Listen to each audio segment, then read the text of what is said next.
તમે જાતે પણ કરી શકો. જેમ કે અહીંયા યસ્ટરડે ગઈકાલે હતો, સેટરડે સેટરડે એટલે શનિવાર. તો આવતીકાલે કયો વાર, આજે કયો વાર હશે? સન્ડે સન્ડે એટલે રવિવાર. અને ટુમોરો આવતીકાલે કયો વાર હશે? મંડે. તો આ રીતે તમે ગોળ ફરાઈ ફરાઈ જાતે પ્રવૃત્તિ કરી શકો.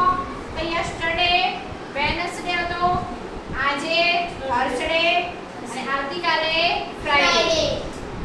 એ રીતે યસ્ટરડે ગઈકાલે હતો ટ્યુઝડે, આજે છે વેનસડે